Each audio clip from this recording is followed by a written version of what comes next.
Fourth chapter is using conversion functions and conditional expressions.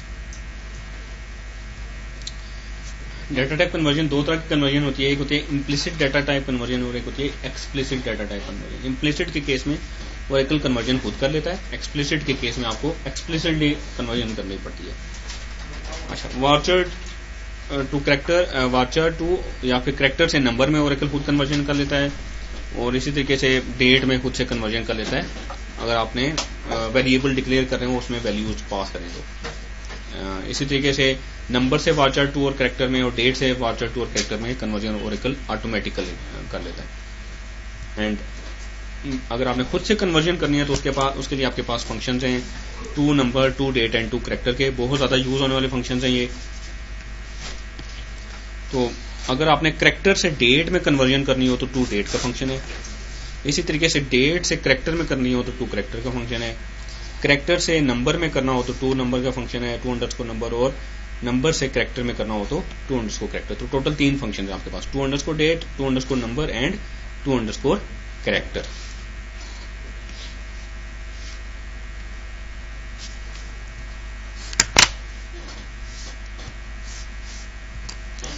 अच्छा, to character function अगर आप dates के साथ यूज करना चाहें, आप देखें टू कैरेक्टर फंक्शन आप कैरेक्टर से डेट में कन्वर्ट कर सकते हैं, डेट से कैरेक्टर में कन्वर्ट कर सकते हैं या नंबर से कैरेक्टर में कन्वर्ट कर सकते हैं।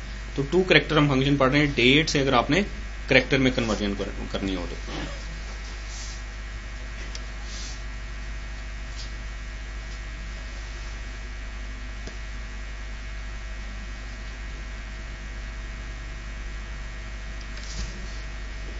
तो उसमें दो आर्गुमेंट्स आप पास करते हैं। पहला आर्गुमेंट होगा डेट, कोई ऐसा कॉलम जिसकी डाटा टाइप डेट हो या आप डेट स्ट्रिंग पास करेंगे इसको, और फिर आप उसको किस फॉर्मेट में कन्वर्ट करना चाह रहे हैं वो फॉर्मेट बताएंगे आप। फॉर एग्जांपल मैं करता हूं जी सिलेक्ट सिस डेट और टू अंडरस्कोर कैरेक्टर, और सिस डेट को मैं चाहता हूं कि नजर आए, और सिस डेट जो डिस्प्ले हो वो पहले दो डिजिट्स में MM लिखा हुआ है, फिर दो डिजिट्स में DD लिखा हुआ है, फिर 4 डिजिट्स में ईयर लिखा हुआ है।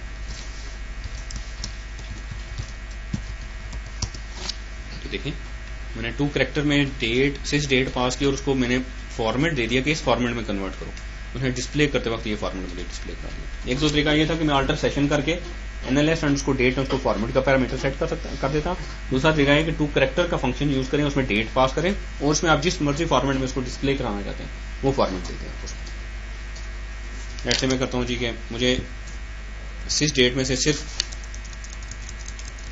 आवर एंड मिनट्स की वैल्यूज चाहिए। मैं करूंगा जी HH, आप डैश लगा लें या कॉलन लगा लें M।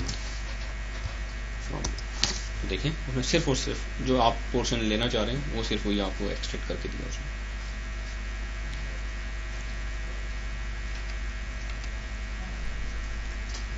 दिस इज कॉल्ड कि आप वो जो सेकंड आर्गुमेंट देते हैं टू कैरेक्टर के फंक्शन में वो फॉर्मेट मॉडल कहलाता है। वो आप सिंगल कोट्स में देंगे, केस सेंसिटिव है, जिस केस में देंगे डेट उसी केस में डिस्प्ले होगी। कोई भी डेट का फॉर्मेट आप दे सकते हैं, FM का एलिमेंट दे सकते हैं, ये देखते हैं क्या है, एंड कॉमा से सेपरेट होता है। आप ये आर्गुमेंट जो है दूसरा आर्गुमेंट जो देंगे, डेफिनेटली आप मल्टीपल आर्गुमेंट जब भी एक फंक्शन में पास करते हैं तो वो कॉमा सेपरेटेड होते हैं। तो ये आपके पास एलिमेंट्स हैं जो आप दे सकते हैं।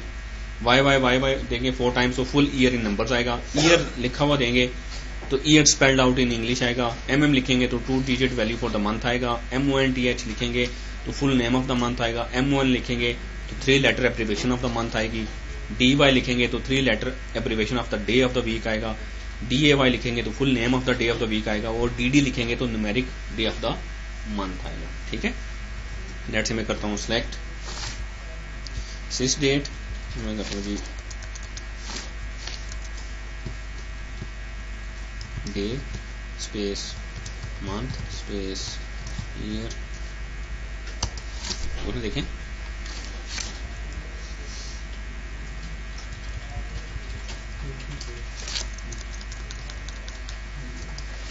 देखें स्पेल्ड आउट दिया है, तो मैंने डे लिखा था तो मंडे उसने दिया है, फिर आगे जनवरी दिया है, फिर उसने 2012 दिया उसने।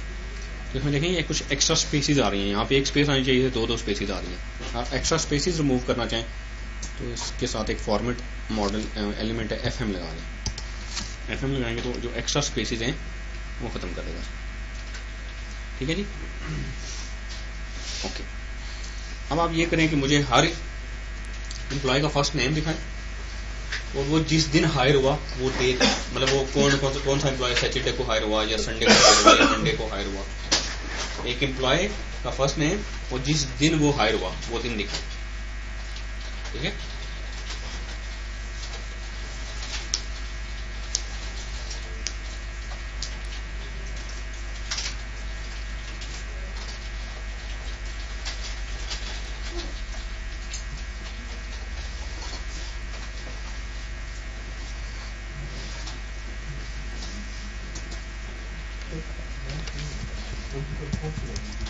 तो होगा जी सिलेक्ट, मैं कर लेता हूँ first underscore name comma to underscore character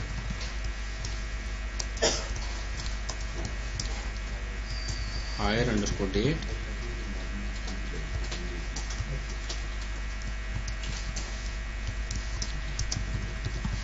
from तो ये एम्प्लॉयज हैं जो कि डिफरेंट ईयर्स को हायर हुआ। तो फिर ये टू कैरेक्टर करके हायर डेट पास कर दें, उसमें से सिर्फ डे उसमें से डिस्प्ले करा दें।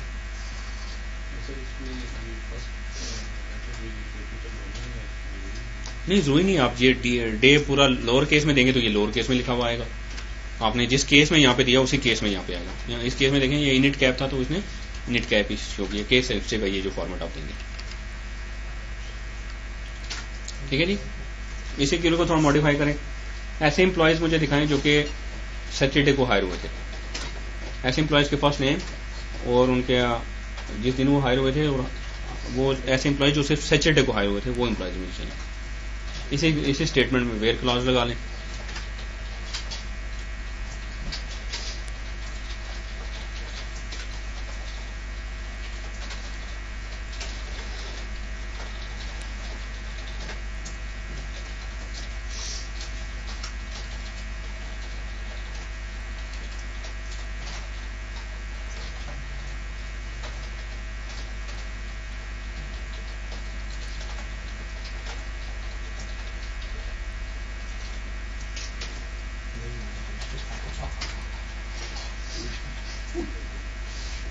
हो गया जी, आप बताएं। हाँ जी, इसी क्यूरी को मॉडिफाई करते हैं कि ऐसे एम्प्लॉयज जो कि सैटरडे को हायर हुए थे। तो लिख लेंगे जी where to underscore character hire underscore date day equals to Saturday।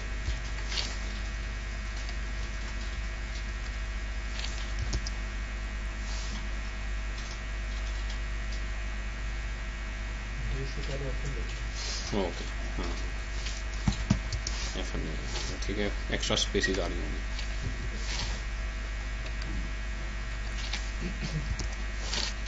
तो 19 एम्प्लॉयज हैं जो कि सैटरडे को हायर हुए थे। अगर आप सिंपली करेंगे ना where hire underscore date equal to Saturday, तो हायर डेट तो वो डेट के आगे जो वैल्यू एक्सपेक्ट करेगा वो एक डेट स्ट्रिंग करेगा। आप तो डे दे रहे हैं उसको, तो आप क्या करेंगे, जब टेबल में से डाटा लेके आएंगे उसमें से सिर्फ डे एक्सट्रैक्ट करेंगे और उसके साथ मैच करेंगे तो फिर मैचिंग होगा। ठीक है ना, तो मैं ये टू कैरेक्टर हायर डेट ना करता, उसमें से डे ना निकालता तो फिर ये मैच नहीं होना था, क्योंकि हायर अंडरस्कोर डेट में वो उसमें एक्सपेक्ट करना था DDMON YY के फॉर्मेट में कोई स्ट्रिंग, तो आगे हमने सिर्फ उसको सैटरडे दे दिया हुआ है।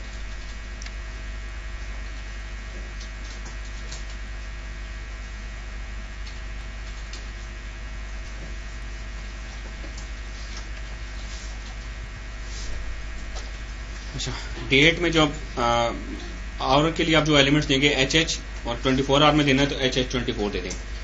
मिनट्स के लिए MI, सेकंड्स के लिए SS, AM लिखेंगे तो वो ऑटोमेटिकली AM या PM में कन्वर्जन खुद ही कर लेगा। ठीक है, आपने अपनी तरफ से कोई अगर वैल्यू पास करनी है तो वो डबल कोट्स में देंगे। जैसे आप करना चाह रहे हैं जी 12th ऑफ अक्टूबर, तो ऑफ जो है वो फॉर्मेट एलिमेंट नहीं है, वो आप अपनी तरफ से डबल कोट्स में फिर देंगे। आप फॉर एग्जांपल आप करते हैं जी सिलेक्ट सिस डेट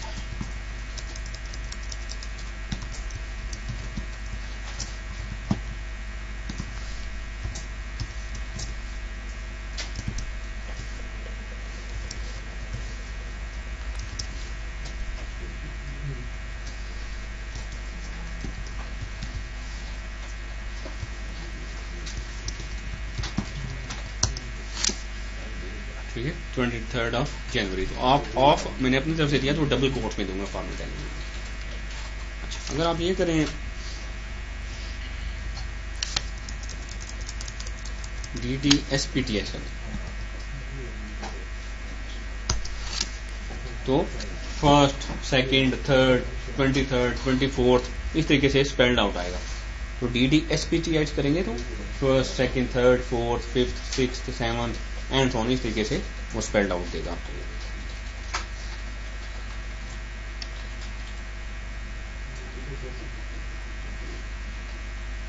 तो DDSPTH करेंगे तो लेट से 14 है तो 14th आएगा।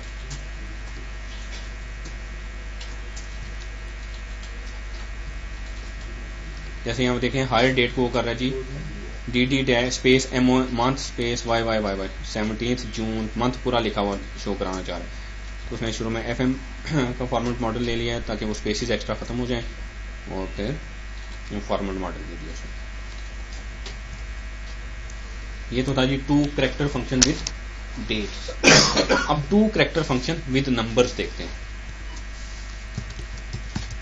अच्छा, मैं कहता हूँ सिलेक्ट हर एम्प्लॉय का नाम, कमा उसकी सैलरी 2 अंडरस्कोर कैरेक्टर सैलरी, और मैं चाहता हूँ जी सैलरी में शुरू में $साइन अपेंड हुआ है, उसके बाद कमा 1000 इंडिकेटर आए और डेसिमल के बाद 2 डिजिट की वैल्यू आई।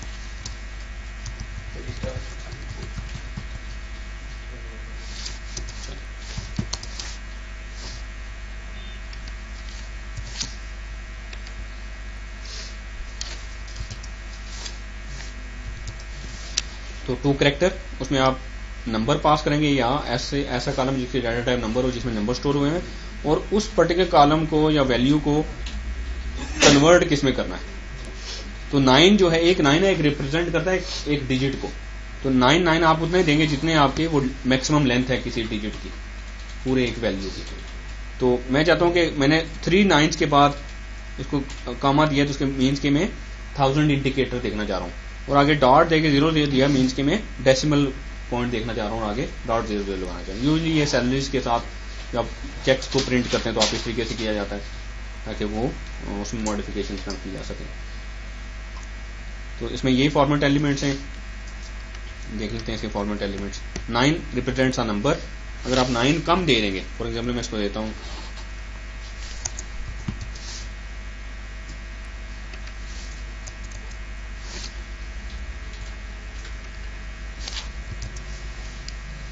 तो 9 मैंने दिए हैं उसको जी, नंबर ऑफ 9s मैंने उसको दिए 4। तो ऐसी वैल्यू जो जिसमें 4 डिजिट से ज़्यादा होंगे वो आपको इस तरीके से फिर डिस्प्ले करेंगे। तो नंबर ऑफ 9s उतने होने चाहिए जितने मैक्सिमम किसी वैल्यू की लेंथ है।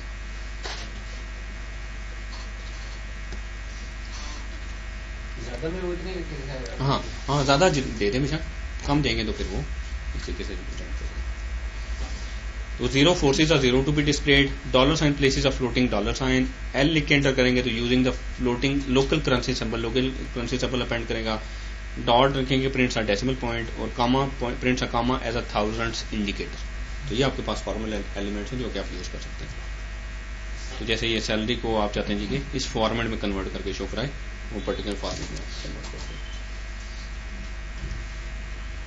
ओके, तो हमने फंक्शन पढ़ लिया जी, 2 character function with dates and 2 character function with numbers. Confusion तो नहीं है, कुछ क्लियर है ना? ओके, अब हम देखते हैं जी 2 नंबर फंक्शन। 2 नंबर फंक्शन के थ्रू आप एक कैरेक्टर स्ट्रिंग को एक नंबर में कन्वर्ट कर सकते हैं। ठीक है, फॉर एग्जाम्पल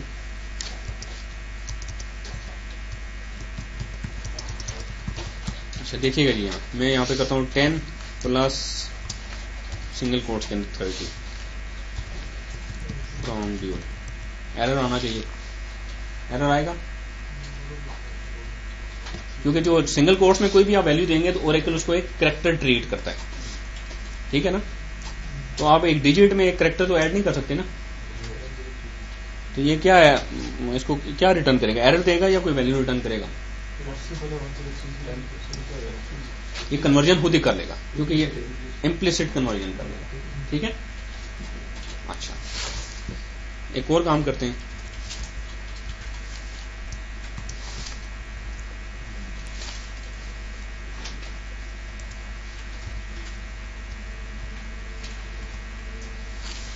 आप बताएं, 10 प्लस $3,000 ऐड करता हूं इसमें, अब क्या करेगा? एरर आएगा, क्योंकि वो कहेगा ये जो स्ट्रिंग है ये करैक्टर स्ट्रिंग है, ये नंबर नहीं है, क्योंकि इसमें देखें $साइन आ गया है, कॉमा आ गया, इसलिए ये अब ये नंबर नहीं रहा। अब इम्प्लिसिट कन्वर्जन नहीं हो सकती, आपको खुद से कन्वर्जन करनी पड़ेगी। तो उसके लिए फिर हम क्या करेंगे, इसको नंबर में कन्वर्ट कर लेंगे, $2_ वो जो वैल्यू है वो हमने दे दी और उसका फॉर्मेट बता दिया। फॉर्मेट ये है कि शुरू में इसके $साइन आ रहा है, उसके बाद एक डिजिट है, उसके बाद कॉमा है और फिर उसके बाद 3 डिजिट्स हैं।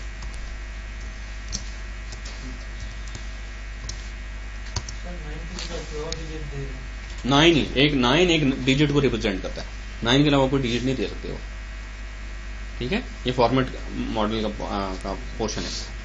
तो उसने क्या किया, ये 3000 को ये फॉर्मेट मॉडल को देखते हुए उसमें सिंपली नंबर में कन्वर्ट कर दिया, मीन्स कि ये भी उसने रिमूव किया, इसमें से ये भी रिमूव किया और ये पूरा नंबर कन्वर्ट कर लिया और फिर उसमें ये ऐड किया, तो वो आपके पास रिजल्ट आ गया।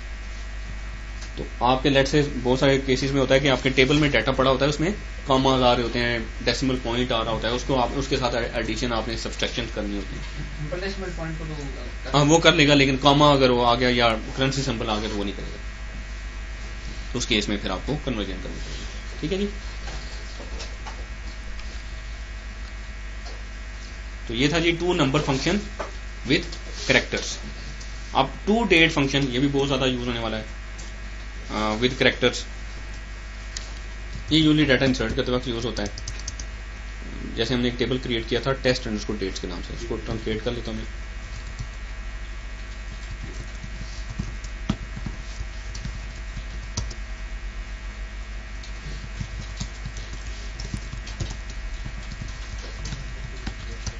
उस टेबल में कोई डाटा नहीं है। जैसे आपने एक टेबल में एक रो एंटर करनी है, मैं करता हूँ जी इंसर्ट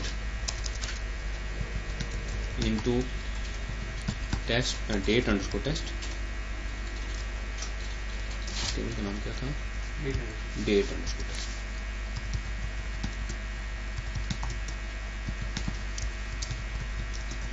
इसमें 2 कॉलम्स थे, एक है आईडी, दूसरा कॉलम था डेट। मैं डेट इसको पास करता हूँ जी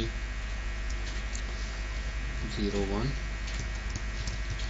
जनवरी 2001।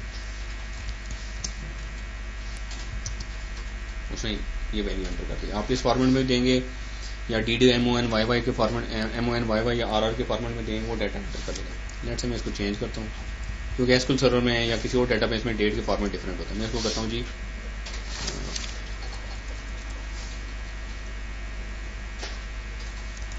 जनवरी 28 2001। लेट्स से ये फॉर्मेट है, ये मैं एंटर करना चाहता हूँ। उन्हें एरर दे दिया, उन्होंने जी कि ये जो है ना, तो ये उसको एज अ सेकेंड वैल्यू को एज अ मंथ ट्रीट कर रहा है और वो एक्सपेक्ट कर रहा है MON लिखा है या मंथ पूरा लिखा हुआ है, ठीक है। लेकिन आपने जो वैल्यू दी है वो 28 एक डिजिट दे दिया। तो अब ये अगर आपके पास डाटा आ गया फाइल के अंदर, फ्लैट फाइल के अंदर, एक एसक्यूएल सर्वर से डाटा आपने उठाया, वहाँ पे डेट डिफरेंट फॉर्मेट में है, अब वो ओरेकल के एक टेबल में डाटा एंटर कर रहे हैं और वहाँ पे वो कॉलम की डाटा टाइप डेट है, तो फिर ये कन्वर्जन बाय डिफॉल्ट खुद से नहीं हो जाएगी, वो एरर दे देगा। अब इस तरह की अगर आपने वैल्यू एंटर करनी है किसी टेबल में, तो उसको आपको toDate के फंक्शन में पास करना पड़ेगा। to_date का फंक्शन है जो कि आपकी, अब ये ओरेकल के लिए ये जो वैल्यू है जो हमने ये इसको पास की थी, ये कोई डेट वैल्यू नहीं है, ये ओरेकल के लिए कैरेक्टर वैल्यू है, ठीक है। ये किसी डेट कॉलम में एंटर नहीं की जा सकती बगैर कन्वर्जन किए हुए। तो आप क्या करेंगे, to_date को कैरेक्टर वैल्यू पास करेंगे और उसका फॉर्मेट बता देंगे। तो इस स्ट्रिंग का फॉर्मेट क्या है जी, इस स्ट्रिंग का फॉर्मेट है DD फिर डैश MM फिर डैश YY।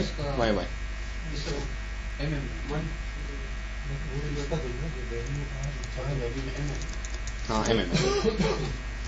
MM DD और YY।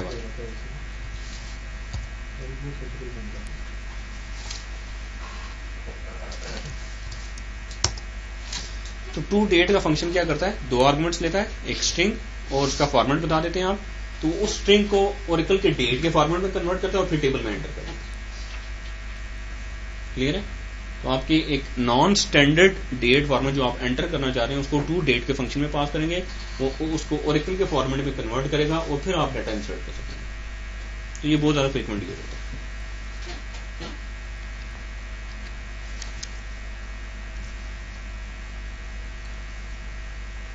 आगे ये सारे एग्जांपल्स हैं, इसको देख लीजिएगा जी। यानी नेस्टिंग फंक्शंस को नेस्ट भी किया जा सकता है। फंक्शंस विद इन फंक्शन, जैसे इनर मोस्ट फंक्शन सबसे पहले एग्जीक्यूट होगा, फिर आउटर फंक्शन एग्जीक्यूट होगा, फिर आउटर फंक्शन एग्जीक्यूट होगा। जैसे यहाँ पे देखें, सबसे पहले वो सबस्ट्रिंग कर रहा है लास्ट नेम में से पहले 8 कैरेक्टर्स, फिर उसको कनकैट कर रहा है वो _us के साथ, और फिर उसको अपर में कन्वर्ट कर रहा है। तो सबसे पहले ये इनर फंक्शन एग्जीक्यूट होगा, फिर ये आउटर फंक्शन, फिर आउटर फंक्शन। देन जी आगे ये तो हमने कन्वर्जन फंक्शंस देख लिए। अब आगे आपके पास है जनरल फंक्शंस। उसमें एनवीएल है, एनवीएल2, नल इफ एंड कोल एक्स के फंक्शंस हैं। अच्छा, एनवीएल का फंक्शन देखते हैं जरा। अच्छा, मैं करता हूँ जी हर एम्प्लॉय का फर्स्ट एंड उसको नेम, उसकी सैलरी, उसका कमीशन,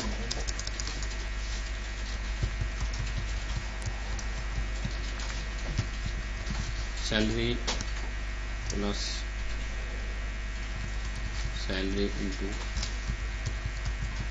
कमीशन, इसको टोटल का लिस्ट मैंने देता हूँ।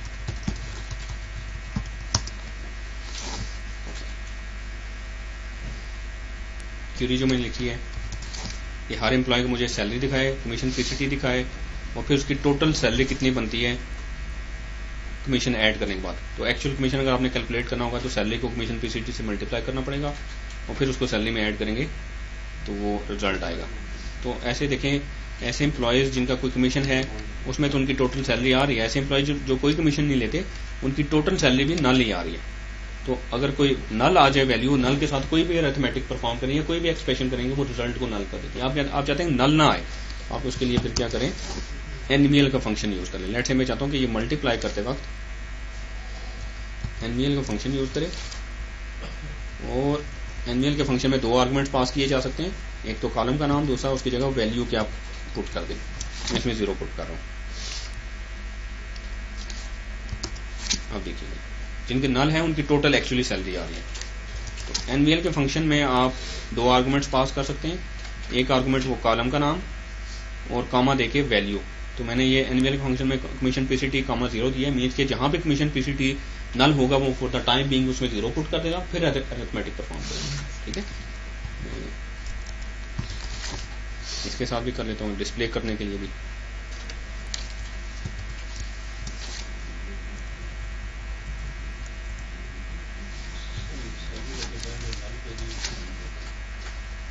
मल्टीप्लाई में मल्टीप्लाई तो नहीं है ना, मल्टीप्लाई करेंगे तो 0 आएगा, और अगर एक्चुअल सैलरी में 0 ऐड करें तो कितना होगा, जैसे 10 रुपए में 0 ऐड करें।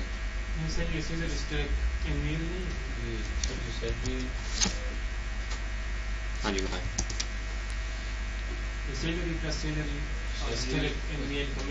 हाँ ये देखें, ये इसको कमीशन को मैंने सैलरी से मल्टीप्लाई किया, क्योंकि जो कमीशन पीसीटी है वो परसेंटेज में, उसको सैलरी से मल्टीप्लाई करेंगे तो फिर एक्चुअल कमीशन आएगा, और फिर उसको मैंने सैलरी में ऐड किया।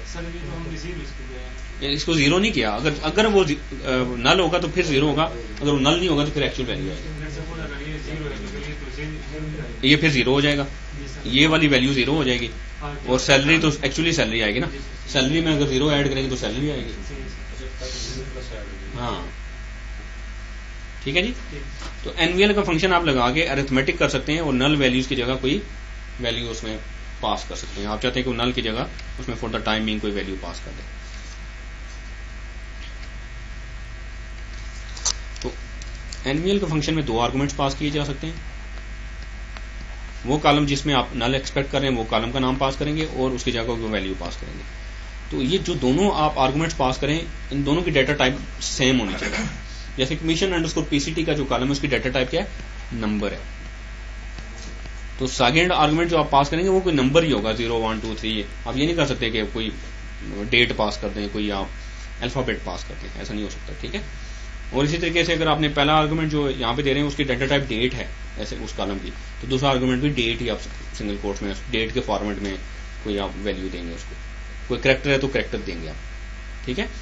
अब असाइनमेंट आप लोगों के लिए, बल्कि अभी करें आप, कि आप मुझे हर एम्प्लॉय का फर्स्ट नेम शो कराएं,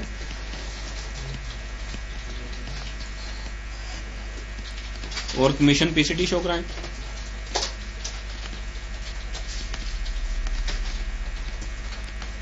ऐसे एम्प्लॉयज जिनका कोई कमीशन नहीं है उनमें नो कमीशन लिखा हुआ है।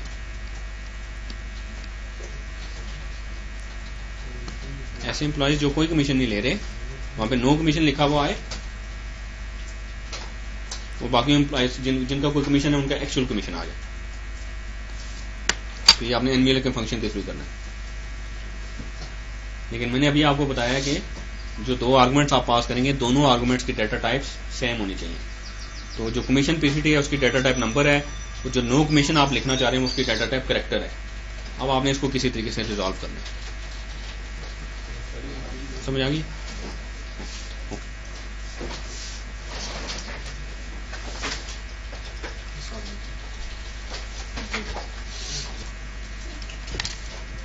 select first underscore name comma NVL commission underscore PCT comma no commission।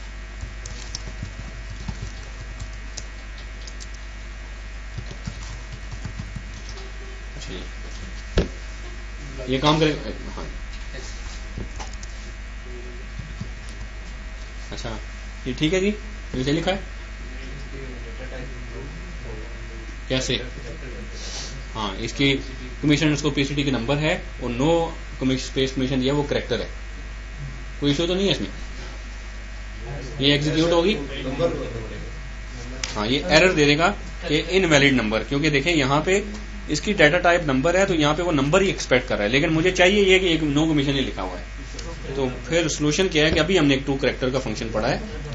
हम ये जो कमीशन अंडरस्कोर पीसीटी है इसको टू अंडरस्कोर करेक्टर करके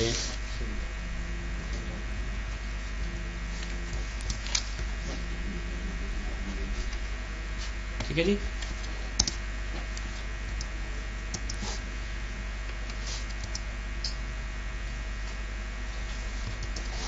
सिंपली हमने क्या किया, टू कमीशन पीसीटी को करेक्टर में कन्वर्ट कर लिया, क्योंकि दूसरा जो आर्गुमेंट था वो करेक्टर डाटा टाइप है।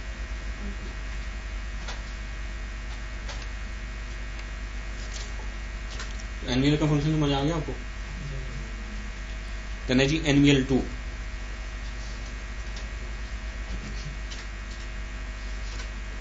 यहाँ पे जैसे एनवीएल है उसमें आपने कमीशन पीसीटी पास किया, उसमें दूसरा आर्गुमेंट उस सेम डाटा टाइप होना चाहिए। अगर आपने डेट पास किया तो दूसरा आर्गुमेंट डेट डाटा टाइप होना चाहिए। अगर आपने करेक्टर पास किया तो दूसरा आर्गुमेंट करेक्टर डाटा टाइप होना चाहिए। अदरवाइज आपको कन्वर्जन फंक्शन यूज करना पड़ेगा।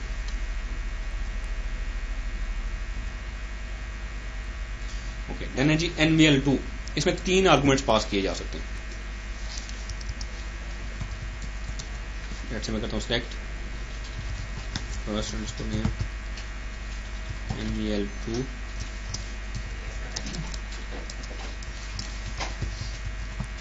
कमीशन अंडरस्कोर पीसीटी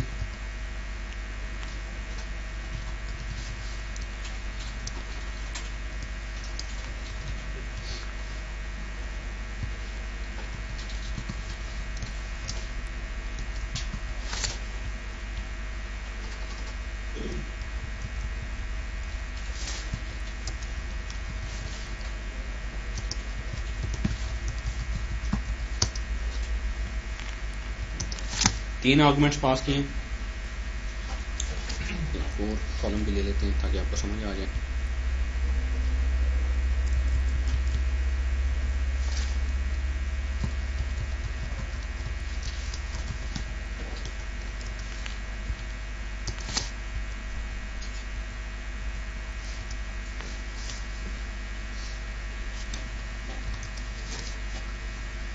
तीन आर्गुमेंट्स पास किए। पहला आर्गुमेंट सिंपली चेक होगा। पहला आर्गुमेंट अगर नल है, जैसे यहाँ पे देखें इस पर्टिकुलर रो में कमीशन पीसीटी नल है, अगर ये पहला आर्गुमेंट आपने जो पास किया वो नल है तो ये आपका लास्ट जो आर्गुमेंट पास करेंगे वो रिटर्न करेगा। लास्ट में मैंने इसको सिर्फ सैलरी रिटर्न कराई है, उसने मुझे सैलरी रिटर्न कर दिया। और अगर ये नल नहीं है तो फिर ये जो सेकंड ऑप्शन आपने दिया है वो परफॉर्म करेगा। मैंने सैलरी प्लस 1000 कर दिया, जैसे यहाँ पे देखें इसका कमीशन पीसीटी नल नहीं है तो उसने सैलरी में 1000 रुपीज ऐड करके मुझे दे दिया। एक्चुअली सैलरी उसके 6200 थी और कमीशन पीसीटी 0.1 था और उसने उसको 7200 ऐड कर मुझे रिटर्न कर दिया। तो 3 आर्गुमेंट्स पास करेंगे। If the first argument is null then the last जो आपने आर्गुमेंट दिया वो कोई एडिशन हो सकती है, कोई डिस्प्ले कराने के लिए कर सकते हैं, वो रिटर्न करेगा। अदरवाइज वो अगर वो नल नहीं है तो फिर वो सेकंड वाला ऑप्शन जो आर्गुमेंट है उसको परफॉर्म करेगा और वो रिटर्न करेगा। इफ एल्स यानी कि आप नल है तो ये ऑपरेशन परफॉर्म हो जाए, नल नहीं है तो ये ऑपरेशन परफॉर्म हो जाए, वो आप इफ एल्स की लॉजिक इसमें यूज कर सकते हैं।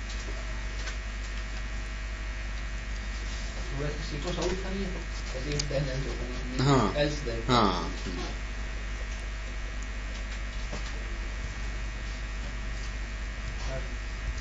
देन है जी नल इफ में 2 आर्गुमेंट्स पास किए जा सकते हैं।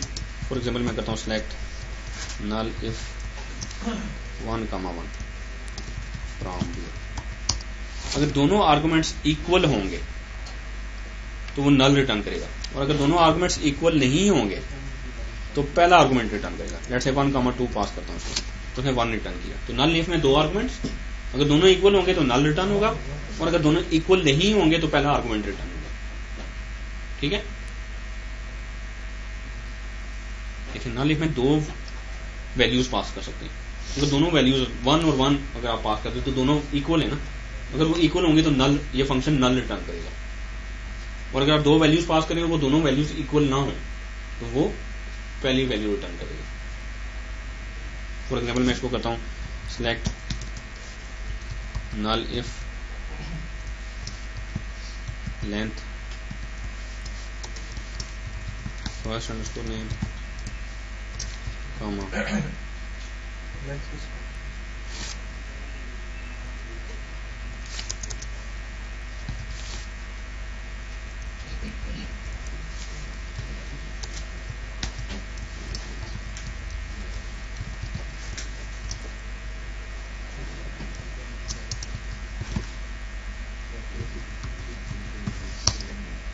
तो ये क्या करेगा जी, यहाँ पे देखा नल रिटर्न किया।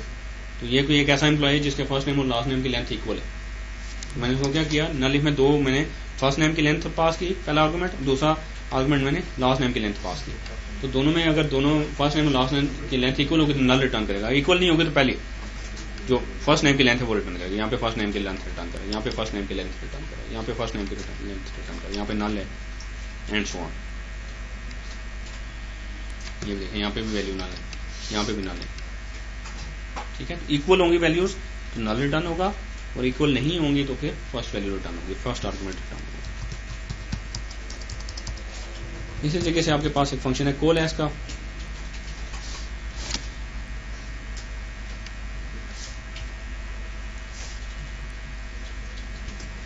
कोलैस में आप बहुत सारे आर्गुमेंट्स पास कर सकते हैं।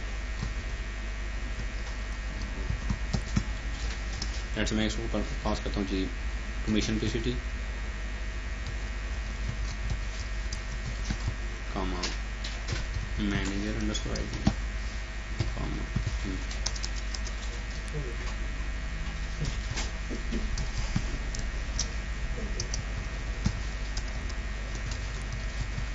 मैंने 3 आर्गुमेंट्स पास किए। सॉरी डेटा टाइप की मैच नहीं चाहिए, इसको कर लेते हैं।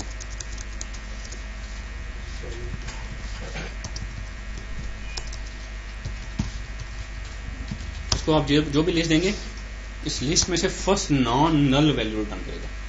वो देखेगा जी किसी रो में कमीशन पीसीटी नल है तो वो मैनेजर आईडी पे चला जाएगा, अगर वो भी नल है तो फिर वो सैलरी डिस्प्ले करा देगा। लेट्स से कमीशन पीसीटी नल है तो मैनेजर आईडी नल नहीं है, वो मैनेजर आईडी रिटर्न करेगा। और लेट्स से किसी में कमीशन पीसीटी नल नहीं है तो वो कमीशन पीसीटी रिटर्न करेगा। फर्स्ट नॉन नल, पहला अगर नल है तो दूसरे पे जंप कर जाएगा, वो भी नल है तो तीसरे पे जंप कर जाएगा। अगर नल नहीं है तो वो जो भी नल नहीं है पहला वो आपको रिटर्न करेगा। तो इसमें मल्टीपल आप पास कर सकते हैं।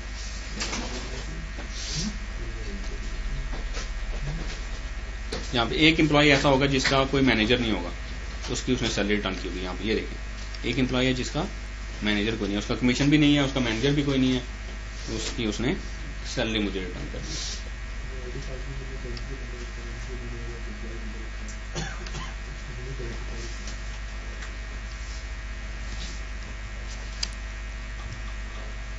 ओके, देन है जी conditional expressions, case and decode, if else की लॉजिक परफॉर्म होगी इसमें। परफॉर्म करके देखते हैं, फिर इसको स्लाइड्स पे आते हैं जरा।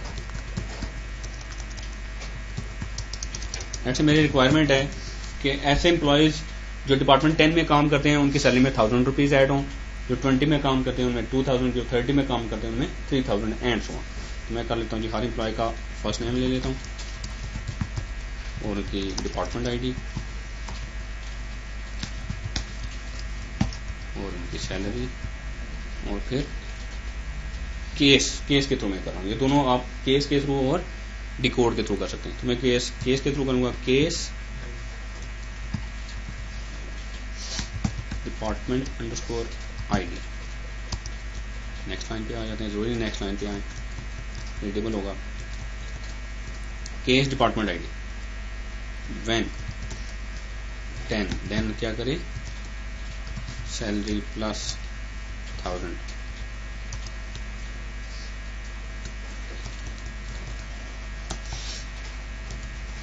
when 20, then salary plus 2000,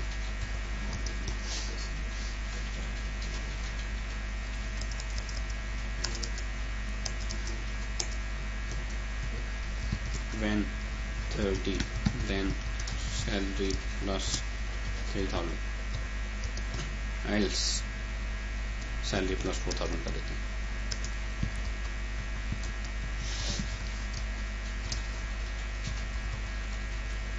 उसको एंड करना पड़ेगा, उसको कोई एलियस दे देते हैं, न्यू अंडरस्कोर सेल का एलियस दे रहा हूँ, फ्रॉम एम्प्लॉइज ऑर्डर बाय 2 कर देते हैं।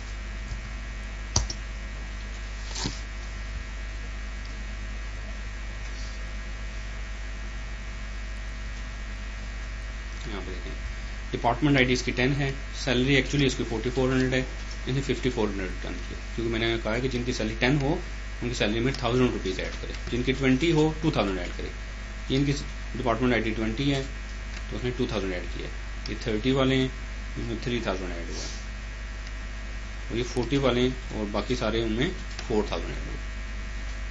ठीक है, तो केस के बाद उस कॉलम का नाम देंगे आप जिसकी बेस पे आप इफ एल्स परफॉर्म करना चाह रहे हैं, और फिर व्हेन और आप वैल्यू देंगे। तो ये हमेशा इक्वलिटी के ऑपरेटर की बेस पे कंपैरिजन करेगा। When department ID equals to 10, when department ID equals to 20, when department ID equals to 30, तो फिर ये इस तरीके से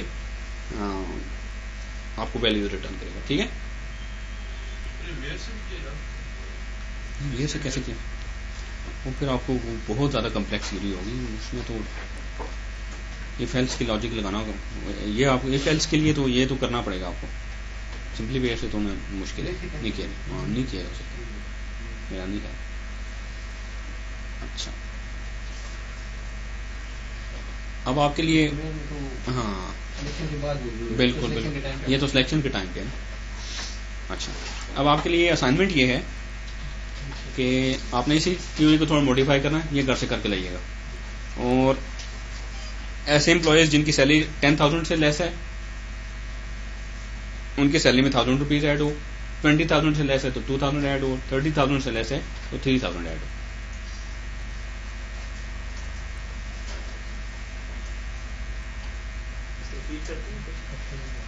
अगर सैलरी 10,000 से लेस है तो सैलरी में 1000 रुपीज ऐड हो जाए, 20,000 से लेस है सैलरी तो 2000 ऐड हो जाए, 30,000 से लेस है सैलरी तो 3000 ऐड हो जाए।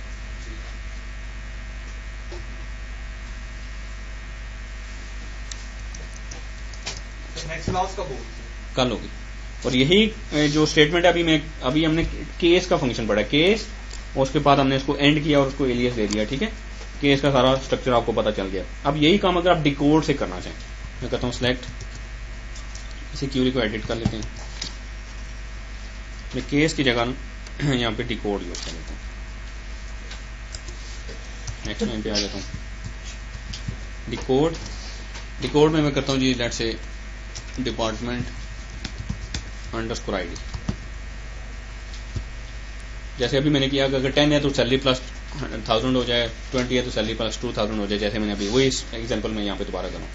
तो के डिकोड, उसके बाद पैरेंथेसिस, क्योंकि ये फंक्शन है तो उसमें आप पैरेंथेसिस स्टार्ट करेंगे, उसके बाद कॉलम का नाम देंगे जिसकी बेस पे आप इफ एल्स परफॉर्म करना चाह रहे हैं, फिर आप वैल्यू देंगे। जैसे आप कहते हैं कि if department ID equals to 10, then क्या हो, सैलरी प्लस 1000 हो जाए। If department ID equals to 20, तो फिर क्या हो, सैलरी प्लस 2000 हो जाए। If department ID equals to 30, then क्या हो, सैलरी प्लस 3000 हो जाए। एल्स सिंपली सैलरी आ जाए, या सैलरी प्लस 4000 हो जाए। उसको कोई एलिस दे देते हैं।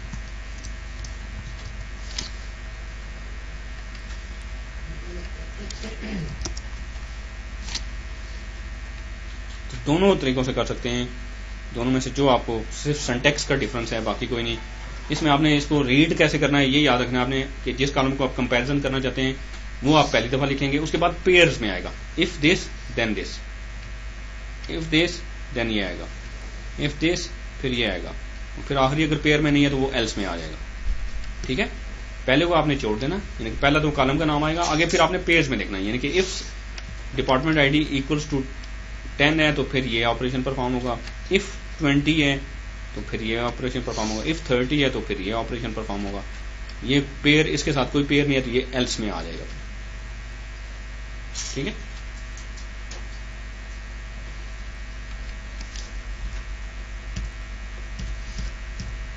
इसको देख लीजिएगा जी। That's it about this chapter and this lecture.